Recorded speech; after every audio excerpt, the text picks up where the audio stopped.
Welcome back to Upfront. Wisconsin voters can expect an important mailing.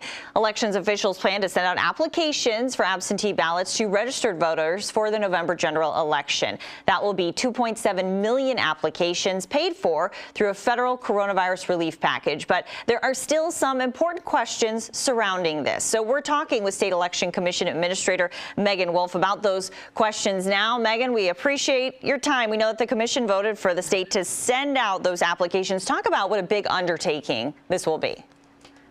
Well, this was one of 3 initiatives that the commission actually passed at their last meeting. One of the other major ones being over a $4 million grant to our local election officials. In terms of the mailing, that's something that still has to be approved by the commission. So the direction at this week's meeting was that staff is to prepare a mailing for the commission's review at their June 10th meeting. And so right now we're working to make those preparations. Another piece of our plan is that we will data enter those applications if they do come back to our office rather than through the local election officials.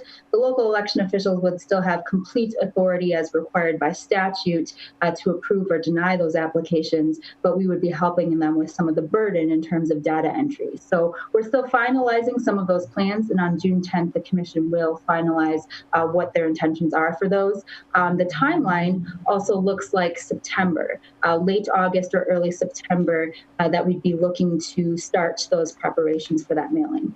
And for a lot of voters, going to the myvote.wi.gov website is the best and easiest way for them to request their absentee ballot, to find their polling place, and to do other things related to voting. But with some voters, they may not have a comfort level with technology or access to technology. And so therefore, getting that information through an informational mailer will be very important to them. So making sure that voters get all of the information that they need to make their choice about how to participate in November.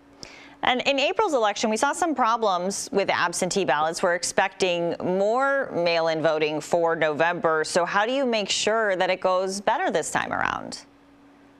So we did a really thorough analysis of the April 7th election, and we've presented that as a report that's available on our website, as well as that we gave to our commission at their last meeting. And this went through the good and the bad of the process. So we were the only state to implement an election and kind of change our complete voter behavior in the middle of an active election. So ballots went out for the April election at the end of February. And so we were in the middle of an active election, and we went from a state that does about 6% voting by mail to over 62% of ballots that were cast by mail. And so there were a lot of changes that had to happen in the middle of an active election.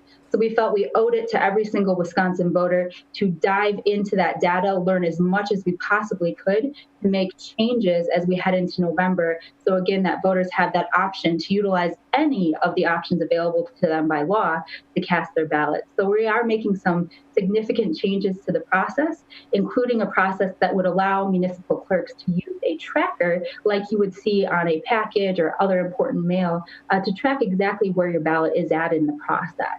Another thing is preparing those local election officials to have the same sanitation supplies and PPE as they did in April, and other things that they need to customize staff for their jurisdictions as well. So we're working on all of those things to address everything that we learned from the April 7th election.